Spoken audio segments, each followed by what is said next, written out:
Hi. Hello. నమస్తే అందరికి. Welcome to my channel. ఇప్పుడు మనం చెప్పుకోబోతున్న స్టోరీ 'మనసాపల కవే' ఎపిసోడ్ 51. సాహిత్య ఇక్కడ సిద్ధు ఆలోచనలతోనే నిద్రపోతే, అక్కడ సిద్ధు కూడా సాహిత్య ఆలోచనలతోనే నిద్రపోయాడు. అప్పుడే సాహిత్య హైదరాబాద్‌కి వెళ్ళిపోయి 4 రోజులు గడిచిపోయింది. జానకమ్మ, రఘుపతి గారు మళ్ళీ వాళ్ళ డైలీ పనుల్లో పడిపోయారు. కానీ సాహిత్య లేని లోటు వాళ్ళకి తెలుస్తూనే ఉంది. రోజు అమ్మమ్మ, తాతయ్య అంటూ ఇంట్లో వాళ్ళ చుట్టూ తిరిగే పిల్ల ఒక్కసారిగా వెళ్ళేసరికి ఇల్లంతా బోసిపోయినట్టుగా అయిపోతుంది. సాహిత్య వెళ్ళాక వాళ్ళు బాధపడతారు అని తెలిసే సిద్ధు ప్రతిరోజు వచ్చి వాళ్ళని పలకరించి వెళ్తున్నాడు. వాళ్ళతో కాసేపు గడిపి. పాపం సాహిత్య వెళ్ళిపోయిందని తెలిసి హిత చాలా డల్ అయిపోయింది. హిత కూడా చాలా క్లోజ్ అయిపోయింది కదా సాహిత్యకి. రోజు సాహిత్యతో మెసేజ్ కూడా చేస్తూ ఉంటుంది. అలా ఎలా మా అన్నయ్యని వదిలేసి వెళ్ళిపోయావు అని. కానీ ఇంట్లో ఆ విషయం చెప్పే వరకు ఇంకా ఎవరితో మాట్లాడాలి అనుకోలేదు సాహిత్య. దాంతో హిత ఎంత అడిగినా సైలెంట్ గానే ఉంటుంది సాహిత్య కూడా.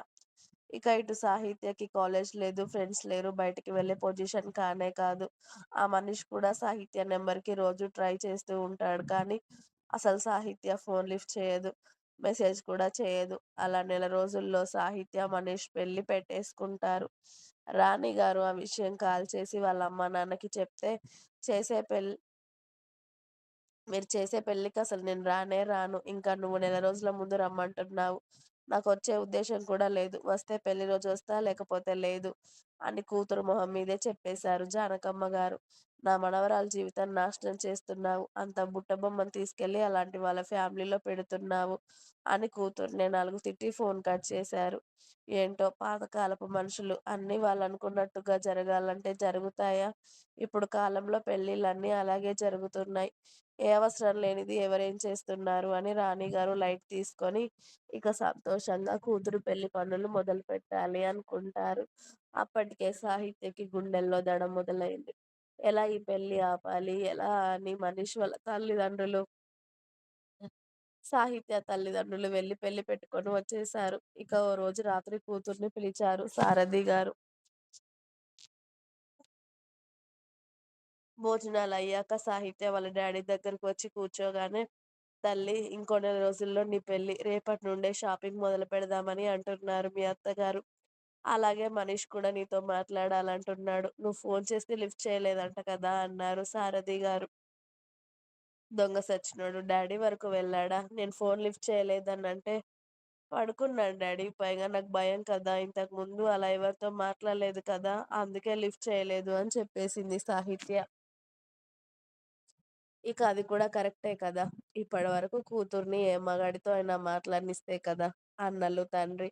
ఆ విషయం వాళ్ళకి కూడా తెలిసే సైలెంట్‌గా ఉన్నారు. అక్కడే రాణిగారు, అశోక్, తార, కేశవ్, ఆశ ఉన్నారు. పిల్లలిద్దరూ పడుకున్నారు. రేపటి నుండే నీ పెళ్లి పనులు మొదలు పెడదాం అనుకుంటున్నాను తల్లి. రేపు ముందుగా షాపింగ్ చేద్దామా? షాపింగ్‌కి వెళ్దామా? నీ ఇష్టమున్నవి తీసుకుందువు గాని అన్నారు సారథి గారు కూతురుతో. దానికన్నా ముందు మీతో ఒక విషయం మాట్లాడాలి డాడీ అని అంది సాహిత్య గొంతు పెగిల్చుకొని. ఇక ఏదైతే అదవుతుంది దేనికైనా సిద్ధం అన్నట్టుగా.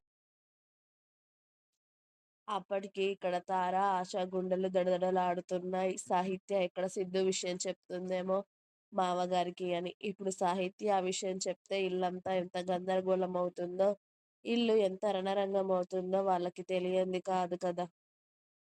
అదే భయంతో తోటికోడళ్ళు ఇద్దరూ చేతులు నలుపుకుంటూ ఉన్నారు. ఏంట్రా తల్లి, ఏం మాట్లాడాలనుకుంటున్నావు? నీకేమైనా కావాలా? అని అడిగారు సారథి గారు.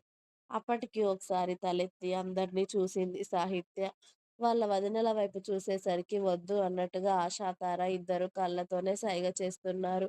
ఎక్కడ సాహిత్యని కొట్టి చంపుతారేమో అని వాళ్ళ భయం.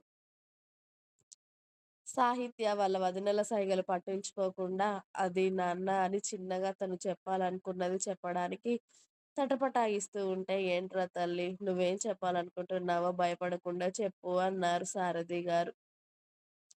నాకు నాకీ పెళ్లి చేసుకోవడం ఇష్టం లేదు నాన్న అని చెప్పింది సాహిత్య ధైర్యం చేసి. అంతే. తార, ఆశ గుండెలు ఉంటాయా, పేలిపోతాయా అన్నంత ఫాస్ట్‌గా కొట్టుకుంటూ ఉంటే, అశోక్, కేశవ్ ఇద్దరూ చెల్లిని చూస్తూ కళ్ళవి చిన్నవి చేశారు. రాణి గారు కూతురు మాటకి అయోమయంగా చూస్తూ ఉంటే, సారథి గారు మాత్రం కూతుర్ని పరీక్షగా చూసి, "ఎందుకీ పెళ్లి వద్దంటున్నావు సాహిత్య? ఆల్రెడీ ఎంగేజ్‌మెంట్ అయిపోయిన పెళ్ళొద్దంటే ఏంటి నీ ఉద్దేశ్యం? అసలేం చెప్పాలనుకుంటున్నావు నువ్వు నాకు?" అని అడిగారు. ఆ ఎంగేజ్‌మెంట్ కూడా నాకిష్టం లేకుండానే చేశారు కదా నాన్న. కాలేజ్‌కెళ్ళొచ్చిన దాన్ని తయారు చేసి ఎంగేజ్‌మెంట్‌లో కూర్చోబెట్టారు మీరు. నాకీ పెళ్లి ఇష్టమా? అబ్బాయి ఇష్టమా? అని కనీసం నా ఇష్టం తెలుసుకోలేదు.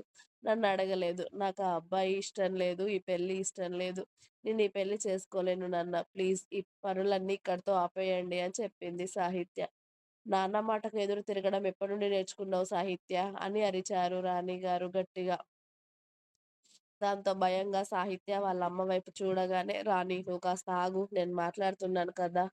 అసలు ఈ పెళ్ళెందుకొద్దంటున్నావు సాహిత్య? సరే ఎంగేజ్‌మెంట్ నిన్నడగకుండా నీకిష్టం లేకుండానే చేశా. మరప్పుడే ఇష్టం లేదని చెప్పకుండా ఇప్పుడు పెళ్లి వరకు వచ్చాక వద్దు అంటే ఎలాగా? మనిషి ఊరుకుంటాడనుకుంటున్నావా? వాళ్ళ ఫ్యామిలీ ఊరుకుంటారనుకుంటున్నావా? ఆల్రెడీ మీ ఇద్దరికి పెళ్లి అని మన వాళ్ళకి తెలిసిన వాళ్ళందరికీ తెలిసిపోయింది. మన ఊర్లో కూడా తెలిసిపోయింది. అలాంటిది పెళ్లి దాకా వచ్చిన ఇది మళ్ళీ ఎలా క్యాన్సిల్ చేయమంటావు? మన పరువు ఉంటుందా? పోతుందా? వాళ్ళేమనుకుంటారసలు?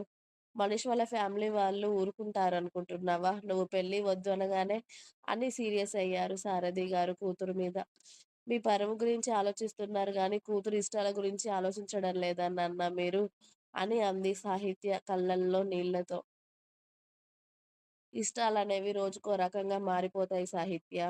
పెళ్ళైతే ఆ ఇష్టం నీకే పుడుతుంది నీ భర్త మీద. ఇప్పుడేదో ఎవరైనా చెప్పారా? నువ్వు లేకపోతే దేని గురించి వద్దంటున్నావో నాకు తెలియదు కానీ, నీ పెళ్లి ఖచ్చితంగా మనీష్‌తోనే జరిగి తీరుతుంది. అసలు నువ్వెందుకు ఈ పెళ్ళొద్దంటున్నావో తెలుసుకోవచ్చా? అని అడిగారు సారథి గారు కూతుర్నే పరీక్షగా చూస్తూ. ఇంకా ఉంది. మీకు నా స్టోరీ నచ్చినట్టయితే ప్లీజ్ నా ఛానెల్‌ని తప్పకుండా సబ్స్క్రైబ్ చేయండి.